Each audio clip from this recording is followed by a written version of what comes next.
আসসালামু আলাইকুম, welcome to virtual university BD. আজকে আমরা আরেকটা কোশ্চেন নিচ্ছি কার্ভেচার উপরে। কি বলছি কোশ্চেনটা? Find the radius of curvature of following curve y square equal to 4a square into 2a minus x divided by x at its vertex। তো আমাদের গিভেন কি করাচ্ছে? গিভেন সলিউশন দিচ্ছি আমরা। y square equal to 4a square 2ax 2a minus x divided by x। এটাকে একটু সুন্দর করে যদি আমরা লিখি, xy square equal to 4a square 2a minus x। এখন ব্যাপারটা কি, এখানে যদি আমরা খেয়াল করি, এখানে যদি আমরা একটা কার্ভটা কি রকম হবে এটা জানতে চাই, তাহলে এটা আমাদের এভাবে করে আসবে যে এটা আমাদের y অ্যাক্সিস, এটা আমাদের x অ্যাক্সিস, আর এখানে দেখা যাচ্ছে y এর পাওয়ার হচ্ছে জোড়। তো যেহেতু y এর পাওয়ার একটা জোড় সংখ্যা, তাহলে এটি x অ্যাক্সিস এর সাথে কি হবে? সিমেট্রিক হবে। মানে এইটা x অ্যাক্সিস এই পয়েন্টে কোন এক পয়েন্টে x অ্যাক্সিস এর সিমেট্রিক হবে। এটা তার মানে কি? তার মানে হচ্ছে কোথাও না কোথাও x অ্যাক্সিস কে কাট করছে। এটা কোথাও না কোথাও x অ্যাক্সিস কে কাট করতেছে। তার মানে আমাদের এখানে y ইকুয়াল টু হবে 0। আর y ইকুয়াল টু 0 আমরা এখানে পুট করে দেখি। যদি এই কোশ্চেনে y ইকুয়াল টু 0 বসে, তাহলে x into 0 square equal to 4a into 2a minus x। Then ultimately আমাদের x এর ভ্যালু আসবে 2a। তার মানে কি বোঝা যাচ্ছে? এই যে আমাদের কার্ভেচারের যে পয়েন্টটা, সে পয়েন্টটা অবশ্যই আমাদের এখানে x অ্যাক্সিস বরাবর কাট করবে, যেটা হবে আমাদের কি 2a, 0 বিন্দু। আর আমাদেরকে এই 2a, 0 বিন্দুতেই আমাদের রেডিয়াস অফ কার্ভেচার বের করতে হবে। আর আমরা ধরে নিই এটা আমার হচ্ছে 2a, a বিন্দু, আর এখানে আমার রেডিয়াস অফ কার্ভেচার বের করতে হবে। তাহলে এটা এখন সলভ কিভাবে করবো? তাহলে এখানকে থেকে আমরা এটা লিখি, এটাকে আর একটু সিম্পলিফাই করি। x y square equal to 8a cube minus 4a square x। এখন আমরা কি করব? এখান থেকে দেখি, এক পাশে নিয়ে আসলে x y square plus 4a square x equal to 8a cube. That's mean আমরা এখান থেকে বলতে পারি x কে কমন নেই। x কে যদি কমন নিয়ে নেই, তাহলে কি আসে? y square plus 4a square equal to 8a cube. তাহলে এখান থেকে আমাদের x এর ভ্যালুটা কিরকম হয়? উপরে হবে 8a cube divided by y square plus 4a square.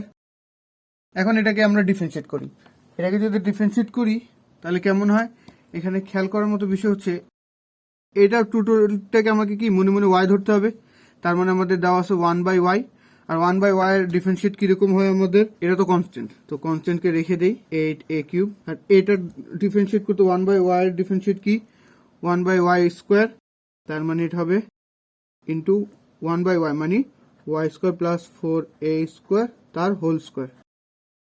আর কিন্তু এটা তো y না, তারপর এটাকে চেন রুলের হিসেবে আবার যদি ডিফারেন্সিয়েট করি, তাহলে এখানে 2y হয়, আর এটা কনস্ট্যান্ট যেহেতু এটা 0 হয়ে যায়, প্লাস 0 সামথিং, তার মানে প্লাস 0।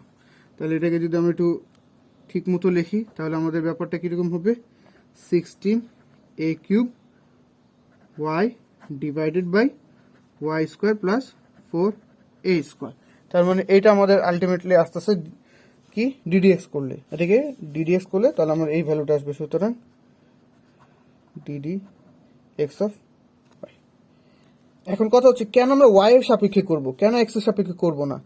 কারণ এই ম্যাথটা কিছুটা ব্যতিক্রম ধর্মী। কারণ যদি আমরা এটাকে x এর সাপেক্ষে করতাম, তাহলে দেখতাম যে আমরা যে ফর্মুলাটা ছিল, আমাদের আগের ফর্মুলা, সেটা কি ছিল? রো ইকুয়াল টু আমাদের ছিল 1 plus dy by dx whole square 3/2 divided by d square y by dx square. এখানে যখন বসাতাম, তাহলে এটা আমাদের কি নিচের দিক দিয়ে 0 আসতো, আর নিচে যদি 0 আসে, তার মানে পুরোটি কি আসে? ইনফিনাইট ভ্যালু আসে। তাই এটা দিয়ে এটা সলভ হবে না। এই জন্য আমাদেরকে একটু বুঝতে হবে যে এটা সলভের জন্য কার্ভেচারের আসল সূত্রটা হবে এইরকম। কার্ভেচার সূত্রটা একটু চেঞ্জ হবে, যে কি 1 plus dx by dy whole square 3/2 divided by d square x by dy square. এখানে আমাদের কি একটু উল্টাটা করতে হবে, এই জন্য আমরা এখানে y এর সাপেক্ষে ডিফারেন্সিয়েট করেছি। দেন এখান থেকে আমরা কি প্রথমটা পেয়ে গেলাম। তাহলে এটার পয়েন্টটার মধ্যে কত আসে? আলটিমেট যেহেতু 0 আসতেছে, 16a কিউব ইন্টু 0 মাইনাস এখান থেকে আমাদের সবকিছু আসছে। তাহলে এখন আমরা কি করতে পারি? এটাকে ডাবল ডিফারেন্সিয়েট করি, আর একবার ডিফারেন্সিয়েট করলে কি হয়, d square x by dy square equal to আমাদের ভ্যালুটা আসবে এটা। তাহলে এখানে তো এটা কনস্ট্যান্ট, তা আমরা এটাকে রেখে দেই। তাহলে এটা কি, এটা আমাদের কি ভগ্নাংশ আকারে আছে, আর আমরা ভগ্নাংশ আকারে জানি কিভাবে সলভ করতে হয়। নিচেরটাকে ফার্স্টে রেখে দিব, Y square plus 4a square, এটাকে রেখে দিলে ওকে কি মিস্টেক আছে কিনা আমাদের কোনো এক জায়গায়, হ্যাঁ এখানে একটু মিস্টেক আছে, এর উপর হোল স্কোয়ার হবে ওকে, আর এখানে তাহলে হোল স্কোয়ার হবে, তাহলে এখানে স্কোয়ার হবে, এটা আলটিমেটলি জিরোই আসে। আচ্ছা, তারপরে এখানে কি থেকে কি এটা থেকে যায়, তার উপরে হোল স্কোয়ার ইন্টু, এখন যদি আমরা এটাকে করি ওয়াই কে, তাহলে এটা হয় 1, আবার মাইনাস সূত্রের আর ওয়াই কে এবার রেখে দেই, আবার ডিফারেন্সিয়েট করব নিচেরটাকে যখন ডিফারেন্সিয়েট করব, তাহলে এখন দেখি এটাকে পুরোটি মনে মনে ওয়াই ধরতে হবে, তো ওয়াই স্কোয়ার ডিফারেন্সিয়েট হলো 2y, মানে 2, আর এটা কি ওয়াই, মানে Y square plus 4a square. আর এটাকে আরেকবার ডিফারেন্সিয়েট করতে হবে, যেটা হবে কি ওয়াই স্কোয়ারের সাপেক্ষে হবে আমাদের, এটা হবে 2y plus 0, R divided by আমাদের সম্পূর্ণটা কি, সম্পূর্ণের উপরে কি নিচেরটার উপর স্কোয়ার, এটার উপর স্কোয়ার ছিল, আরেকবার স্কোয়ার মানে to the power 4, Y square plus 4a square to the power 4। তাহলে এটা হচ্ছে আমাদের আলটিমেটলি আসে। তাহলে এটাকে আমরা এখন তো এটার ওই বিন্দু সাপেক্ষে তাহলে কত আসবে আমাদের, d square x by dy square, এটা এই 2a,0 বিন্দুতে কিরকম আসবে, এটা হবে আমাদের, এখানে তো আমাদের 16a কিউব থেকেই যায়, ইন্টু এখানে 0 কে পুট করলে যদি আমাদের হয়, তাহলে এখানে it's 0 square plus 2a square, অর্থাৎ হচ্ছে আমাদের এখানে হবে 4a স্কোয়ারটাই থেকে যাবে, তার উপর হোল স্কোয়ার মাইনাস এই 2টা সামনে চলে আসছে, ওয়াই এর ভ্যালু কত আমাদের, ওয়াই এর ভ্যালু হচ্ছে 0,